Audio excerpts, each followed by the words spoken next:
स्वागत है आपका यूनिक एजुकेशन के ऑनलाइन चैनल पर। जैसा कि आपको पता है कि इस चैनल पर टेस्ट सीरीज चल रहा है और आज हम फिर से हिस्ट्री का टेस्ट लेकर उपस्थित हैं। आपके टेस्ट काफ़ी अच्छे जा रहे हैं, इससे लगता है कि तैयारी बहुत अच्छी है आपकी। आशा करते हैं कि तैयारी हमेशा ऐसी बनी रहेगी। चलिए टेस्ट शुरू करते हैं। आपको कुछ नियम बता देते हैं। अगर आपके 10 क्वेश्चन में से 8 से 10 के बीच में सही हो रहे हैं, समझ लीजिए आपकी हिस्ट्री की तैयारी बहुत अच्छी है। अगर 6 से 8 के बीच में सही हो रहे हैं, तब भी आपकी तैयारी ठीक ठाक है। लेकिन अगर आपके 4 से 6 या इससे कम सही हो रहे हैं, तब आपको और मेहनत करके 6 से 8 या फिर 8 से 10 के बीच में जाना है, क्योंकि इससे कम रहेंगे तो पेपर में गलती हो सकती है। अगर चैनल पे आप नए हैं, चैनल को सब्सक्राइब कर लीजिए, क्योंकि यहाँ पर बहुत सारे टेस्ट आपको उपलब्ध कराए जाएंगे। पुराने टेस्ट आप चैनल पर जाकर आप प्लेलिस्ट में जाकर जियोग्राफी का, फिजिक्स का, बायोलॉजी का भी टेस्ट देख सकते हो। वहाँ से बहुत सारी जानकारी आपको मिल सकती है। चलिए टेस्ट शुरू करते हैं और पहला क्वेश्चन देखते हैं। पहला क्वेश्चन है, मानव द्वारा सर्वप्रथम प्रयुक्त अनाज था। मनुष्य ने सर्वप्रथम जिस अनाज का प्रयोग किया था वह क्या था? मानव द्वारा सर्वप्रथम प्रयुक्त अनाज था गेहूं, चावल, जौ, बाजरा। सोचिए, बड़ा सटीक आंसर है। चलिए आपको आंसर बताते हैं। यहाँ पर ऑप्शन बी सही है। मनुष्य ने सबसे पहले चावल की खेती की थी। सबसे पहले चावल की खेती करना शुरू किया था। इसके साक्ष्य भी मिले हैं कोल्डिहवा से, लगभग 6000-7000 वर्ष पुराने। दरअसल कोल्डिहवा नामक स्थान पर जब खनन हुआ तो वहां से धान की भूसी के साक्ष्य मिले, जो लगभग 6000 से 7000 वर्ष पुराने हैं। अब आप समझ लीजिए सबसे पुराने तो वही होंगे। और वहाँ मिट्टी के बर्तनों के ठीक मिले, मिट्टी के बर्तनों पर धान के भूसी के साक्ष्य मिले हैं। तो जो कोल्डिहवा से मिले हैं, जो सबसे अभी तक ज्ञात सबसे पुराने कोल्डिहवा नामक स्थान, आप याद रखिएगा, जो कि अभी तक ज्ञात सबसे पुराना स्थान है जहाँ पर चावल के साक्ष्य मिले। तो इससे पता चलता है कि मनुष्य द्वारा सर्वप्रथम जो अनाज प्रयोग किया गया था भोजन के रूप में, खाने के रूप में, वो चावल था। और एक नाम आप याद रखिएगा, कोल्डिहवा। कोल्डिहवा मत भूलिएगा, क्योंकि ये पेपर में एक बार आ चुका है। इंपॉर्टेंट फैक्ट है, याद रखिएगा। चलते हैं नेक्स्ट क्वेश्चन पर। अगला क्वेश्चन है, ध्यान से देखिए, निम्न में से कौन सुमेलित नहीं है? क्वेश्चन हमेशा ध्यान से पढ़ा करो कि सुमेलित है कि नहीं है। नहीं शब्द को अंडरलाइन कर लिया करो जब भी आप पेपर क्वेश्चन पढ़ा करो। अगर वहां पर नहीं शब्द है तो सबसे पहले आप उसको अंडरलाइन करो, नहीं तो दिमाग भटक जाता है। यहाँ पर कह रहा है कौन सुमेलित नहीं है। ऑप्शन ए है पांडुरंग प्रार्थना समाज, दयानंद सरस्वती आर्य समाज, राजा राम मोहन राय आदि ब्रह्म समाज, विवेकानंद रामकृष्ण मिशन। बताइए कौन सी ऐसी संस्था है जो उसके व्यक्ति से संबंधित नहीं है? सोचिए। चलिए आपको आंसर बताते हैं। यहाँ पर ऑप्शन सी सही है। यहाँ पर ऑप्शन सी सही है। दरअसल राजा राम मोहन राय आदि ब्रह्म समाज से नहीं थे, ये थे ब्रह्म समाज से। बाकी पांडुरंग प्रार्थना समाज से थे, दयानंद सरस्वती आर्य समाज से थे, विवेकानंद रामकृष्ण मिशन से थे। लेकिन राजा राम मोहन राय जो थे वो आदि ब्रह्म समाज से नहीं थे, वो थे ब्रह्म समाज से। इंपॉर्टेंट फैक्ट है, याद रखिएगा। दरअसल बात यह है कि राजा राम मोहन राय के ब्रह्म समाज को देवेंद्र नाथ ठाकुर ने आगे बढ़ाया और बाद में केशव चंद्र सेन से उनका मतभेद हो गया। यहाँ पर आप देख लीजिए, लिखा है केशव चंद्र सेन से उनका जब मतभेद होता है तो यही दो भागों में बढ़ जाता है और एक भाग टूट कर बनता है आदि ब्रह्म, आदि धर्म या फिर आदि ब्रह्म समाज। इंपॉर्टेंट है, याद रखिएगा। तो ये जो दिया है वहां पर राजा राम मोहन राय का, उनका ब्रह्म समाज था, आदि ब्रह्म समाज नहीं था। याद रखिएगा, इंपॉर्टेंट फैक्ट है। अगला जो एक है, ये देखिए आप, रामकृष्ण मिशन की स्थापना 1897 में रामकृष्ण परमहंस के परम शिष्य स्वामी विवेकानंद ने की थी। आपको पता होगा विवेकानंद जो थे रामकृष्ण परमहंस के शिष्य थे, वही उनके गुरु थे। पिछले वीडियो में आपसे उनके बचपन का नाम पूछे थे, तो उनका नाम बचपन का क्या था? गदाधर। गदाधर उनके गुरु का बचपन का नाम गदाधर था, याद रखिएगा। तो यहाँ पर विवेकानंद जो थे, विवेकानंद ने अपने गुरु की याद में 1897 में रामकृष्ण मिशन की स्थापना की। एक चीज विवेकानंद के बारे में बात करें तो 1893 में गए थे शिकागो धर्म सम्मेलन में भाग लेने के लिए, जिससे भारत का नाम बहुत विश्व स्तर पर रोशन किया था। एक और इसमें ऑप्शन और था, उसको भी आप देख लीजिए, आर्य समाज। आर्य समाज एक हिंदू सुधार आंदोलन था जिसकी स्थापना स्वामी दयानंद सरस्वती ने 1875 में बंबई में मथुरा के स्वामी बिरजानंद की प्रेरणा से। बिरजानंद उनके गुरु थे, आपको पिछले वीडियो में हमने बताया था विवेकानंद के गुरु बिरजानंद थे, वो मथुरा के थे।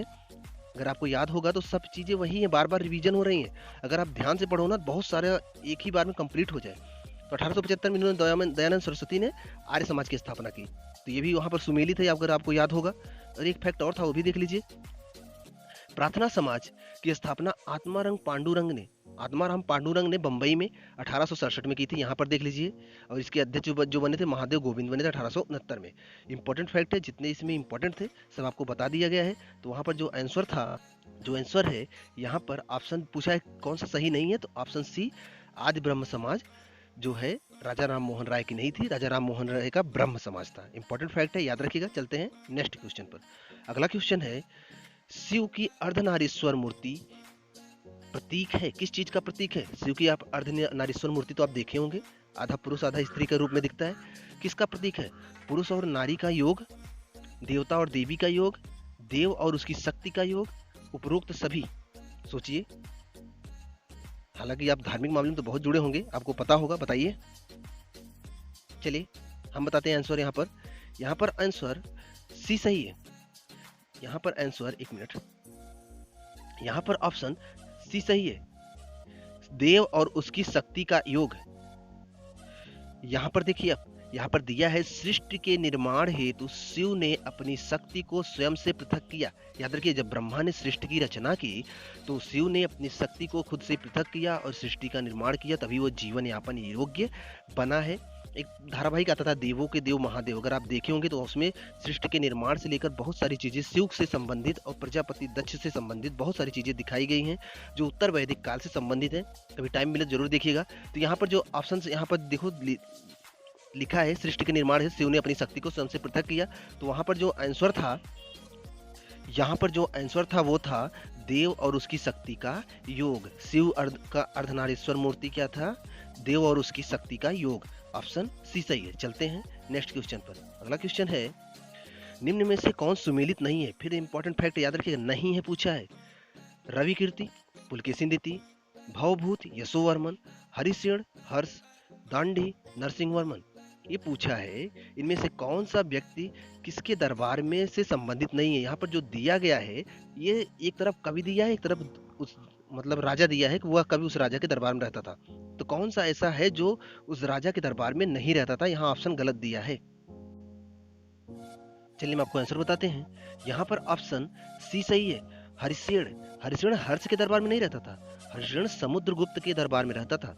गुप्त सम्राट समुद्रगुप्त के दरबार में रहता था। बाकी रवि कीर्ति पुलकेशिन द्वितीय के दरबार में, भवभूत यशोवर्मन के दरबार में, दांडी नरसिंह वर्मन के दरबार में रहते थे, लेकिन हरिसेन समुद्रगुप्त के दरबार में रहता था। यहाँ पर देखिए आप, ये देखिए भवभूत संस्कृत के महान कवि, और यहाँ पर देखिए ये कान्यभुज नरेश यशोवर्मन के दरबार में संपांडित्य थे।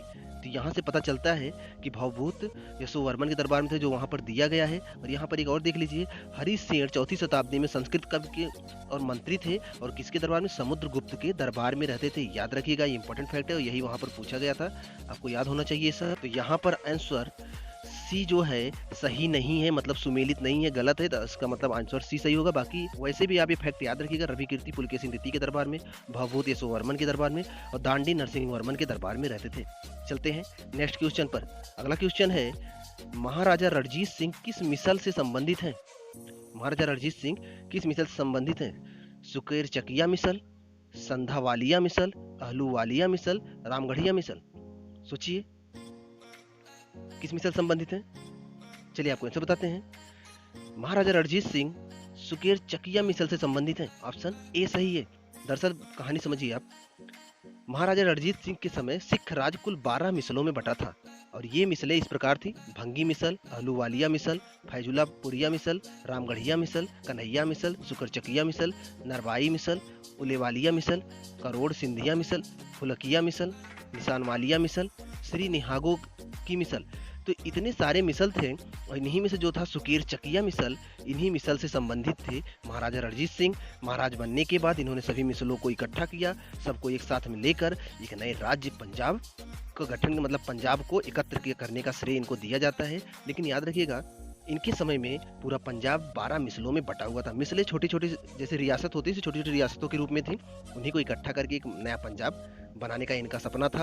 और यहाँ पर जो पूछा गया वो आंसर ये है कि महाराजा रणजीत सिंह किस मिसल से थे? तो सुकेर चकिया मिसल। इंपॉर्टेंट फैक्ट है, याद रखिएगा। चलते हैं नेक्स्ट क्वेश्चन पर। अगला क्वेश्चन है, तोल्काप्पियम किस ग्रंथ से संबंधित है? तोल्काप्पियम किस ग्रंथ से संबंधित है? तोल्काप्पियम किस ग्रंथ से संबंधित है? प्रशासन से, विधि से, व्याकरण और काव्य से, उपरोक्त सभी से। सोचिए, तोलकाप्पियम एक ग्रंथ है, मैं बता दे रहा हूँ आपको। बताइए किससे संबंधित है वह ग्रंथ। चलिए मैं आपको आंसर बताता हूँ। यहाँ पर ऑप्शन सी सही है। तोलकाप्पियम व्याकरण और काव्य से संबंधित है। इंपॉर्टेंट फैक्ट है, याद रखिएगा। यहाँ पर देखिए आप, यहाँ पर दिया है तोलकाप्पियम तमिल व्याकरण का एक प्राचीन ग्रंथ है। यह निरूपा छोटे सूत्र के रूप में रचित है। यह 3 भागों में बटा हुआ है, याद रखिएगा, यह 3 भागों में बटा हुआ है। इजुत्ताधिकरम, सुल्लाधिकारम, पुरुल्लधिकारम। और यह प्रत्येक भाग में 9-9 अध्याय हैं। तो याद रखिएगा, वैसे बहुत ज़्यादा जानकारी जानने की जरूरत नहीं है, बस इतना जानते रहिएगा। तोलकाप्पियम जो है तमिल एक व्याकरण ग्रंथ है। व्याकरण के बारे में, तमिल का व्याकरण जैसे हिंदी का व्याकरण होता है वैसे तमिल का व्याकरण है, उसका ग्रंथ है। तो यहाँ पर ऑप्शन सी सही है। इंपॉर्टेंट फैक्ट है, याद रखिएगा। चलते हैं नेक्स्ट क्वेश्चन पर। अगला क्वेश्चन है, एक मिनट, चलिए अगला क्वेश्चन देखिए। अगला क्वेश्चन है, लाल बाल पाल त्रिगुट, आप जानते हो इनको, गरम दल से संबंधित है। कौन सा व्यक्ति कांग्रेस का अध्यक्ष बना था, मतलब इन तीनों में कौन कांग्रेस का अध्यक्ष बना था। लाला लाजपत राय, बाल गंगाधर तिलक, बिपिन चंद्र पाल, या फिर इनमें से कोई नहीं, मतलब कोई नहीं बना था कि इन तीनों में से कोई एक बना था। आप सोचिए कौन बना था। चलिए हम आपको आंसर बताते हैं। यहाँ पर ऑप्शन ए सही है। लाला लाजपत राय कांग्रेस के अध्यक्ष 1920 में बने थे। बाकी बाल गंगाधर तिलक एक बार बनने वाले थे, लेकिन वो उपस्थित ना हो सकने की वजह से नहीं बन पाए। तो लाला लाजपत राय एक बार कांग्रेस के अध्यक्ष बने थे। अगर बात लाला लाजपत राय की करें तो लाला लाजपत राय का जन्म 28 जनवरी 1865 को हुआ था। इनकी मृत्यु 1928 में, आप जानते हो, लाठीचार्ज हुई थी साइमन कमीशन के विरोध में, वहीं पर इनकी मृत्यु हो गई थी। दूसरी बात, एक चीज़ इनके बारे में और इम्पोर्टेंट है, इन्हें पंजाब केसरी के नाम से जाना जाता है। पंजाब नेशनल बैंक और लक्ष्मी बीमा बैंक की स्थापना इन्होंने किया था। और राष्ट्रीय कांग्रेस में गरम दल के 3 प्रमुख नेताओं लाल बाल पाल में से एक थे। 1928 में साइमन कमीशन के विरुद्ध प्रदर्शन में हिस्सा लेते हुए लाठीचार्ज के दौरान बुरी तरह घायल हुए और 1928 में इनकी मृत्यु हो जाती है। इंपॉर्टेंट फैक्ट है, याद रखिएगा। एक चीज़ और है, इनका देख लीजिए बिपिन चंद्र पाल के बारे में। बिपिन चंद्र पाल का जन्म जो है बंगाल में ही हुआ था 1858 में, और मृत्यु 1932 में हुई थी। ये फैक्ट इंपॉर्टेंट है, याद रखिएगा। बाकी बाल गंगाधर तिलक के बारे में आपको पिछले वीडियो में बताया गया था कि इनका जन्म 1856 में हुआ था, याद होगा, और मृत्यु हुई थी 1920 में। इनकी मृत्यु के बाद ही तिलक फंड बनाया गया था। आपको इंपॉर्टेंट फैक्ट है, ये भी याद होना चाहिए। तो यहाँ पूछा है कि लाल बाल पाल त्रिगुट में कौन सा व्यक्ति कांग्रेस का अध्यक्ष बना था। तो लाला लाजपत राय बने थे। वो भी कब बने थे, 1920 में बने थे। ये इंपॉर्टेंट फैक्ट है, याद रखिएगा। चलते हैं नेक्स्ट क्वेश्चन पर। अगला क्वेश्चन है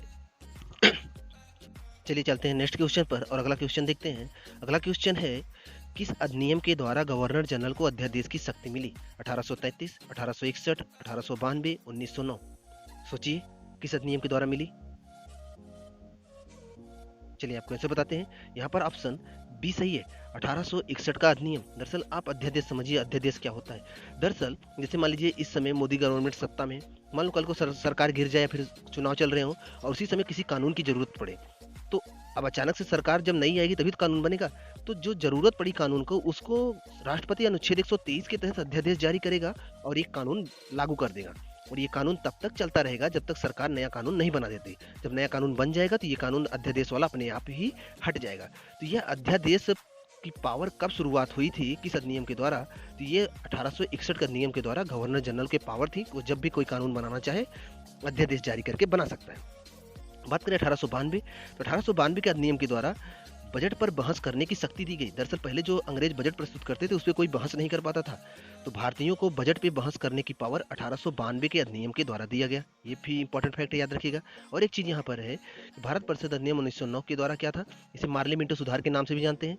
इस अधिनियम के द्वारा पृथक निर्वाचन की व्यवस्था की गई थी। आप जानते हो, हिंदुओं के बीच से हिंदू लड़ेगा और चुनाव वोटिंग केवल हिंदू करेंगे, मुस्लिमों के बीच से मुस्लिम लड़ेगा, वोटिंग केवल मुस्लिम करेंगे। मतलब पृथक निर्वाचन, वोट डालो राज करो की नीति 1909 के अधिनियम से शुरू होता है। तो इंपॉर्टेंट फैक्ट है, यहाँ पर जो आंसर है वो आंसर बी है। चलते हैं नेक्स्ट क्वेश्चन पर।